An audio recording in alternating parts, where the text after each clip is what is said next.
folks, Ray, DCRainmaker.com here, and today we've got your full review and 13 things to know about the new Garmin 945. Now, despite what you may think, this is actually not just simply a plastic Fenix 5 Plus, though there's a lot of similarities. In reality, there's also a lot of new features in this that are not in the Fenix 5 Plus. So we're going to dive through all of that stuff. I'm basically going to walk through 13 new features, and then after that, I'm going to walk through the units themselves, hands-on, just kind of like how they all work, sort of the basics a little bit. Also, keep in mind, this is not the only new Garmin release today. They also released the new 245 kind of running focused watch with music as well. And then atop that, there's also the new Forerunner 45 at sub $200. But this video is all about the Forerunner 945. Now, these are just media loaner units, so this is not sponsored anyway. I'm sending these back once I'm done with them. So I'm going to walk through all that, but definitely check out my full in-depth review that you're seeing on the screen right now, because it has way more information than I can ever pack into a reasonably long video. So accuracy testing, all that stuff is there, more depth into like the training load features and focus features and all that kind of stuff. So number one on the list of new things is music support. So we saw music come to the Vivo Active 3, we saw it come to the Forerunner 645, we saw it come to the Fenix 5 series.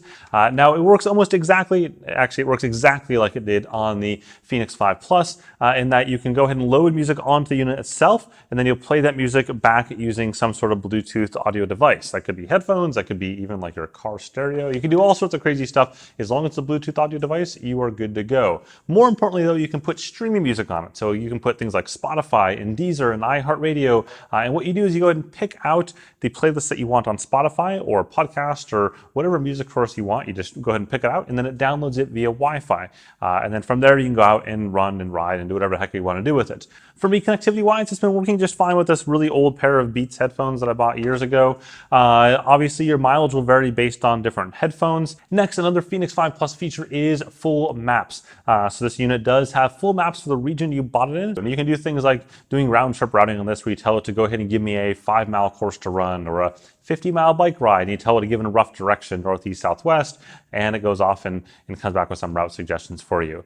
In general, though, what I find mapping most useful for is when I'm hiking somewhere, so I'm up in the mountains and I've got a trail or a fork in the trail, and just figuring out which trail is which. And it sounds silly, but it's one thing I showed last year with the Fenix 5 Plus, is that when you have context of the terrain around you, of rivers, of mountains, of all that kind of stuff, it makes it way easier to figure out where you're going out in the wilderness when there's no other markers or anything like that to use as kind of that guideway. Oh, just a quick thing, if you're finding this video useful, go ahead and whack that like button at the bottom there. It really helps out the channel quite a bit, and the video and me and everything. It helps the world if you just hit the like button. It's that simple.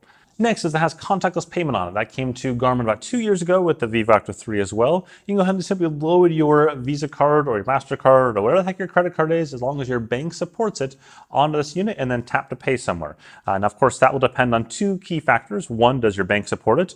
The answer is maybe. And then two, does your retailer, merchant, wherever you're going to tap and buy something support it? And the answer to that is also maybe. Definitely check Garmin's list of supported banks before you get too excited about this. Next on the list is probably one of the biggest new features that's not on the Fenix 5 Plus, which is training load, and in particular training focus. What this allows you to do is to see your training load over the period of 7 days or so, and that's been there for a while. But what's new is the ability to see training focus, which basically gives you these little pillbox things that you try to keep the different intensity levels of your workouts within. The goal here is to give you a more balanced workout diet than just simply like all hard runs or all easy bikes, which if you're a triathlete, is probably how your workouts usually look. Overall, it makes a lot of sense, and it's actually been kind of enlightening in maybe a bad way as to how I structure my workouts over the last month and a half. That's something that also started on the Garmin SmartWatch, which is the one that costs $1,500. So it's nice to see it down here at the slightly more reasonable $599. I guess. Another feature that came from the Mark series is a new heat and altitude acclimation. You may have seen it last week on the new Edge 530 and 830 as well. What that does, it tells you how acclimated you are to a given altitude level in a given higher heat temperature. So roughly above 70 degrees Fahrenheit or bloop, Celsius, and in the case above 800 meters or bloop, not meters, it'll go ahead and acclimate for you or tell you what you're acclimated to. And the idea behind this is that if you go from here to, say, Colorado, where I'm right now at, I think, 6 meters below sea level, and then go to Colorado, where it's 5,000 feet above sea level, that's going to hurt me. I'm gonna hurt while I'm there trying to do workouts, and this will tell me how long it's going to take for me to acclimate to that particular elevation level.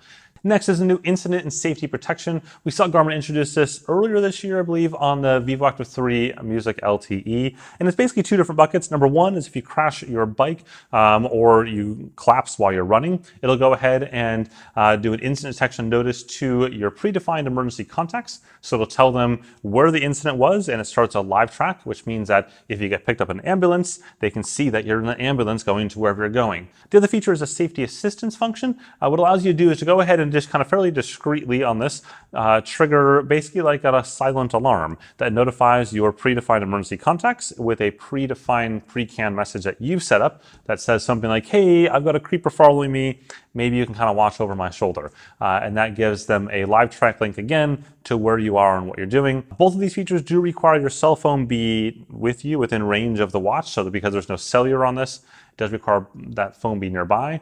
Next, we're going to go through kind of a pile of quickies.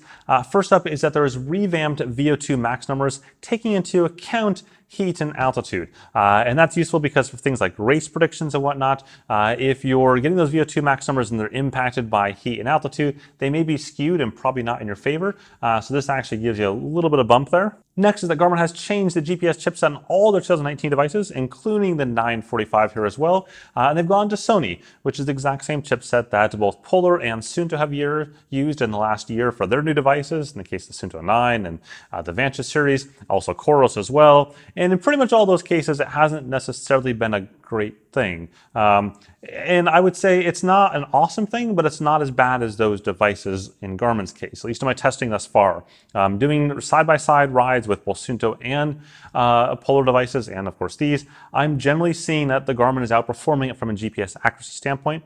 And that probably has less to do with the chipset because they're all the same, and more to do with things like antenna design, firmware design, all that kind of stuff. Also atop that, new optical heart rate sensor on the back that now supports pulse ox, which are basically SpO2 readings, blood oxygenation level readings. Same thing we saw on the Phoenix 5X Plus last year, and then a bunch of other Garmin wearables in between now and then. Next on the list is the addition of respiration rate. It's something you can add as a data field on the unit itself, or you can check later on Garmin Connect and look at that respiration rate.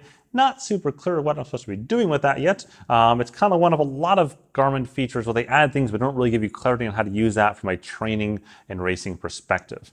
Still, hopefully we'll find some use for that over the next couple of months or years or decade or two, maybe before we get clarity on what to use running dynamics for as well. Next, from a battery standpoint, one of the big reasons why they switched the Sony GPS set is simply that it gets better battery than anyone else out there. It's exactly the same reason why Suunto switched to it, and the same reason why Polar switched to it, same reason why Coros switched to it, and why everyone is switching to it. The battery life is incredible. So as a result, we've seen a bump up in the battery life over previous. And of course, I'll put all the battery life numbers right now on the screen, depending on whether you're in GPS mode or GPS plus music mode or ultra track mode.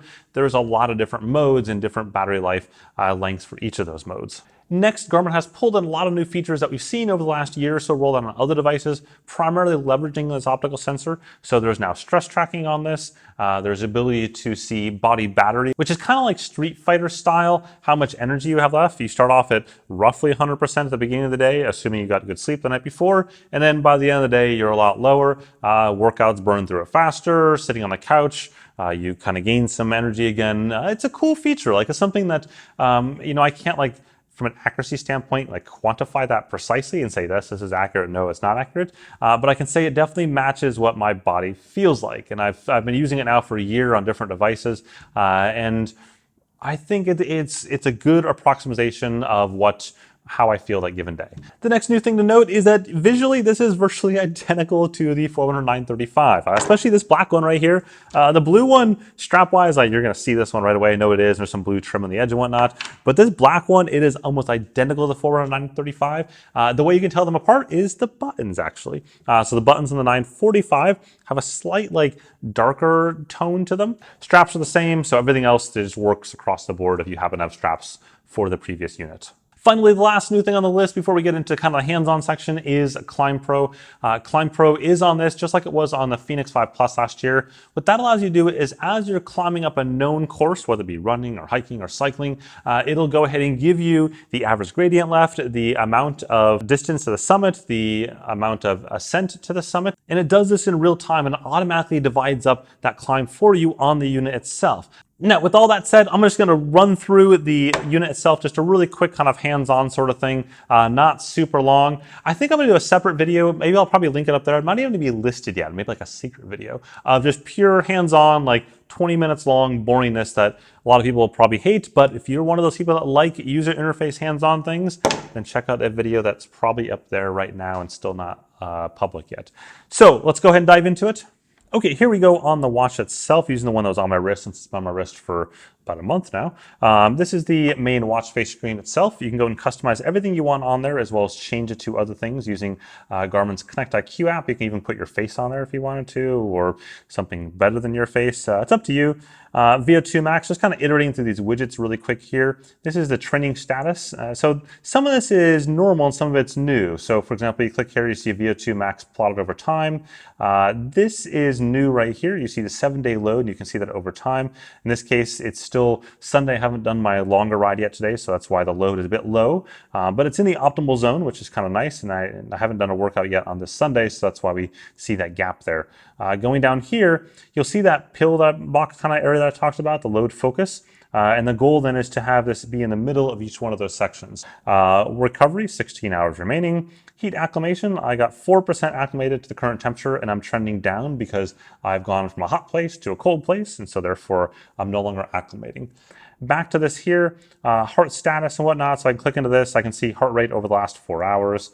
I can see my SpO2 values right there, plotted up the top there, the altitude down at the bottom. You can see here stress, of course, is on the table, so I can't see that.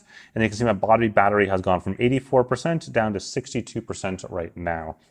And this here is music, and that's actually, so I can click on this right there, into it, and I can go up to the libraries. And right now I've got Spotify, so these are some Spotify playlists that I've downloaded on there from the workout. I can go ahead and press that button. It'll connect to the headphones, so I can turn these headphones on right here. There we go, and they are connected. And I can see it's playing right now, so you can see the green up in the corner iterating through. I can pause it here if I wanted to. I can also use any of the controls on the units itself to do that. And I can go into here and I can change volume, I can skip songs. And again, if you have controls on your headphones, you can use those as well. So go ahead and skipping back to the workout areas. So to do that, I click up here in the corner. I then choose my sport. I can do run, or I can do any other sports down here. I can add these to my favorites if I want to. So you got triathlon, you can then customize the order of the event, as well as whether you have transitions and stuff like that in there. But we'll go back up to run right here, tap that, and then it's going to go ahead and attempt to find GPS. Now, because we're indoors, it's not really going to succeed in that venture, but that's all right. Then if I go into the options, I can left-hand button right there, run settings, data screens, and I can change all these data pages and data screens. So for example, here's a run dynamics ones that I have, assuming you have the HRM run, or HRM tri strap, or the RD pod as well. ClimbPro is in here, so if I were to turn that on when navigating, you'll see that. And then that'll be enabled automatically, assuming you're on, again, a course that I can go ahead and divide and conquer from a what is a climb standpoint. So the one thing is on the SpO2 sensor in the back, you'll see the red light will go. I have to get it to trigger, so let's see if I can do this here. There, you can kind of just see it barely start there. That is the SpO2 sensor. There we go, right there. And the green one is a regular optical heart rate sensor there. So that's kind of what's new there. Again, very, very similar, identical to what's on the Mark watches, and similar to some other watches in the past. See up in the corner up there for the full walkthrough video of all the user interface. I'm just gonna walk through a ton of stuff like history, all that kind of fun stuff, in case that's sort of your jam. Okay, there you go, a complete look at the Garmin Forerunner 945. Again, do not forget to check out my full in-depth review down in the thingy description there, up in the corner. You'll find it somewhere on the screen, or just dcrainmaker.com, and that has way more information than I could ever put in this video. It's, I think, like 3,000 or 5,000 words or 50,000 words or 1,000,000 words, and at least 100 photos. Tons of accuracy data in there especially, and yeah, my watch is telling me it's time to go. So have a good one. Thanks.